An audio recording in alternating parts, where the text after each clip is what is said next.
ایران کے خلاف جنگ سیز فائر کے بعد ختم ہو چکی۔ ایران پر امریکی اور اسرائیلی حملے کو 60 دن مکمل ہو چکے۔ ٹرمپ انتظامیہ کا دعویٰ، اب جنگ کے لیے کانگریس سے منظوری کی ضرورت نہیں۔ غیر ملکی میڈیا سے گفتگو میں امریکی اہلکار نے کہا، جنگ بندی کے بعد کوئی براہ راست تصادم نہیں ہوا۔ ڈار پاور ریزولوشن کے تحت 60 دن کے اندر کانگریس کی منظوری لازمی تھی۔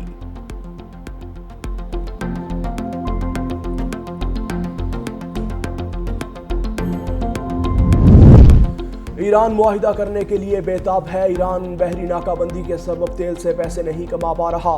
امریکی صدر ڈونلڈ ٹرمپ اوول آفس میں گفتگو کرتے ہوئے ممکنہ طور پر جنگ بندی کے خاتمے بارے کہا، مجھے نہیں لگتا کہ اس کی ضرورت ہے، لیکن شاید پڑ بھی سکتی ہے۔ ایران کے خلاف آپریشن بہت پہلے شروع کر دینا چاہیے تھا۔ ایران کی 82% ڈرون فیکٹریاں تباہ ہو چکی۔ ایران 8 خواتین کو پھانسی دینے والا تھا، میرے کہنے پر نہیں دی۔ گیس کی قیمتیں ایران جنگ ختم ہوتے ہی کم ہو جائیں گی۔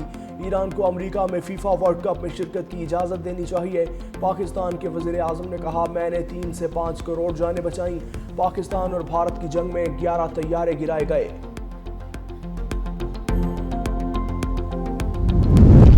خلیج فارس کا مستقبل امریکہ کی موجودگی کے بغیر روشن ہوگا۔ ایرانی سپریم لیڈر کا پیغام سامنے آ گیا۔ مجتبیٰ خامنائی نے کہا، تہران اور خلیجی ہمسایہ ممالک کا مقدر مشترکہ ہے۔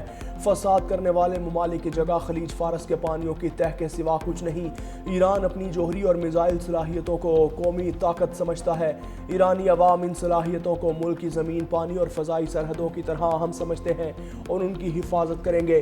اسرائیل اور امریکی حملوں کے بعد آبنائے ہرمز میں ایک نئے باب کا آغاز ہوا۔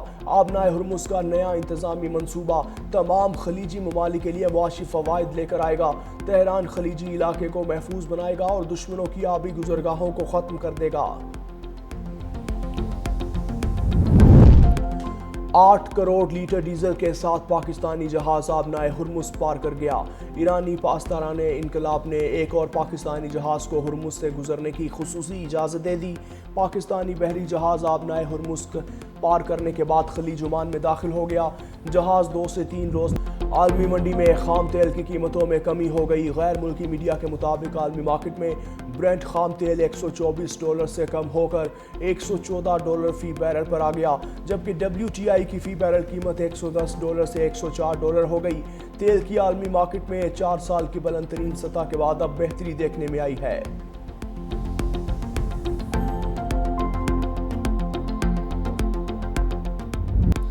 پیٹرولیم مصنوعات کی قیمتیں مزید بلند۔ حکومت نے پیٹرول ₹6.51 فی لیٹر مہنگا کر دیا۔ ریٹ ₹399.86 تک جا پہنچا۔ ڈیزل کی قیمت میں بھی بڑا اضافہ، ₹19.39 فی لیٹر اضافے سے قیمت ₹399.58 ہو گئی۔ پیٹرول پر لیوی میں ₹3.88 فی لیٹر کمی، لیوی کی شرح ₹103.50 مقرر۔ ڈیزل پر فی لیٹر ₹28.69 لیوی عائد۔ اس سے پہلے ڈیزل پر لیوی کی شرح 0 تھی۔ مٹی کے تیل کی قیمت میں ₹4.45 فی لیٹر کمی، اوگرا نے نوٹیفیکیشن جاری کر دیا۔ مٹی کے تیل کی نئی قیمت ₹360.76 فی لیٹر مقرر۔ عوام کا پیٹرول کی قیمتیں بڑھنے پر پارا ہائی۔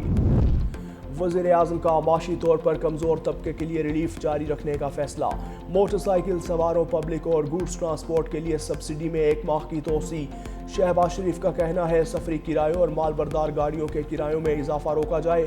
مستحق افراد تک براہ راست ثمرات پہنچانے کے لیے اقدامات کی مؤثر نگرانی یقینی بنائی جائے۔ صوبائی حکومتوں کے تعاون سے مشکل حالات میں عام آدمی کے لیے اربوں روپے کا ریلیف پیکج دیا۔ موجودہ صورتحال میں جس قدر ممکن ہو سکا عوام کو ریلیف فراہم کرتے رہیں گے۔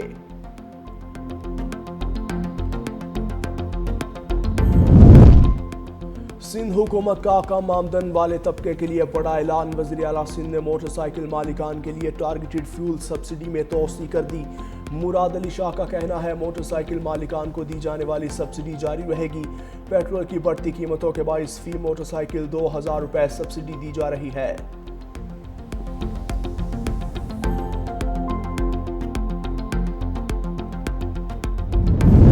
آبنائے ہرمز کی بندش کی قیمت پوری انسانیت ادا کر رہی ہے۔ اقوام متحدہ کے جنرل سیکریٹری انتونیو گوتریس نے سوشل میڈیا پر پیغام میں کہا کہ عالمی معیشت کا گلا گھونٹا جا رہا ہے۔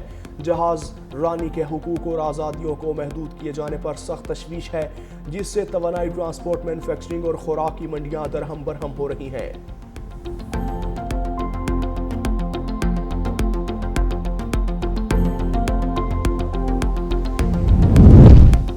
امریکہ کا ایرانی حکومت کے بیرون ملک موجود پینشن فنڈز اکاؤنٹس منجمد کرنے پر غور۔ اسکاٹ بیسنٹ نے فاکس نیوز کو دیے گئے ایک انٹرویو میں کہا کہ ناکہ بندی کے علاوہ امریکہ ایران پر مزید سخت معاشی دباؤ برقرار رکھے گا۔ امریکہ ان صنعتوں اور بینکس پر ثانوی پابندیاں عائد کرنے کا ارادہ رکھتا ہے جو ایرانی تیل کی خرید و فروخت میں ملوث ہیں۔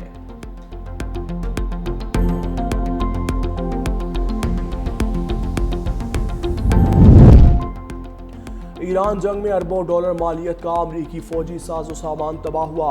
واشنگٹن ڈی سی میں قائم centre for strategic and international studies نے رپورٹ جاری کر دی۔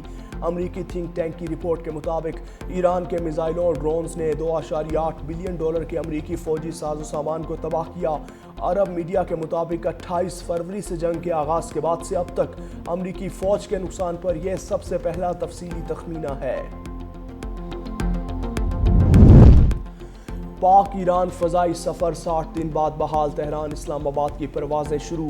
پہلی بار تہران سے مہان ایئر کی کمرشل پرواز مسافروں کو لے کر اسلام آباد پہنچی۔ یہی طیارہ پرواز کے طور پر اسلام آباد سے تہران گیا۔ اس روٹ پر مہان ایئر کی اگلی پروازیں 7 مئی کو طے ہے۔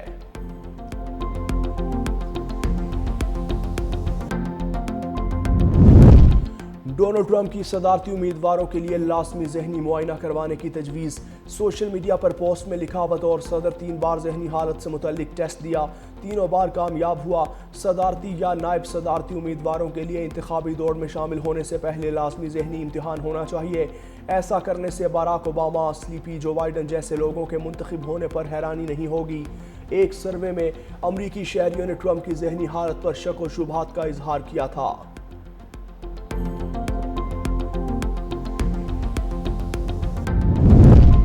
وزیر خارجہ اسحاق ڈار اور یورپی یونین کی نائب صدر کاجا کالز کا ٹیلی فونک رابطہ، خطے کی موجودہ صورتحال پر تبادلہ خیال۔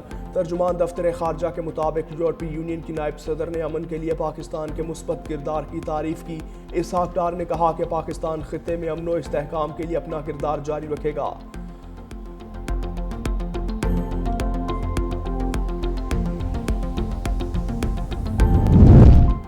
صدر آصف علی زرداری کا دورہ چین، ثانیہ میں پاک چین اداروں میں مفاہمتی یادداشتوں اور معاہدے پر دستخط کی تقریب میں پاکستان اور چین کی 75 سالہ دوستی پر مبنی دستاویزی فلم دکھائی گئی۔ حیوانات کے لیے ویکسین اور منہ کھور ویکسین کی فراہمی کے لیے مشترکہ منصوبے کا معاہدہ طے۔ معاہدے پر شرجیل میمن اور چیئرمین لویان ماڈرن بائیولوجی گروپ وانگ شانیو نے دستخط کیے۔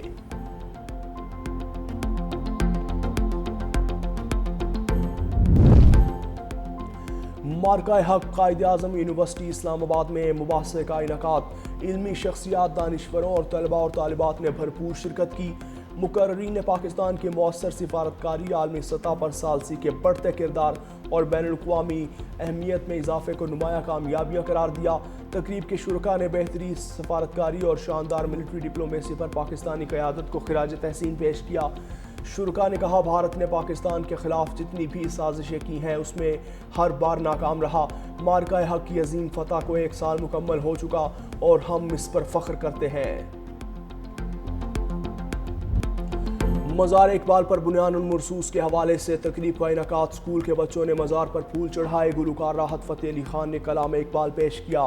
ستلج رینجر بینڈ کی جانب سے قومی ترانوں کی دھنیں پیش کی گئیں۔ مزار اقبال کے اطراف میں سخت سیکیورٹی تعینات رہی۔ مقررین نے کہا کہ حکیم الامت نے ہمیں 2 قومی نظریہ دے کر الگ وطن کے حصول کا شعور دیا۔ افواج پاکستان نے مکار دشمن کو ناکو چنے چبوائے۔ وطن عزیز کی جانب میلی آنکھ سے دیکھنے والوں کی آنکھیں نکال لی جائیں گی۔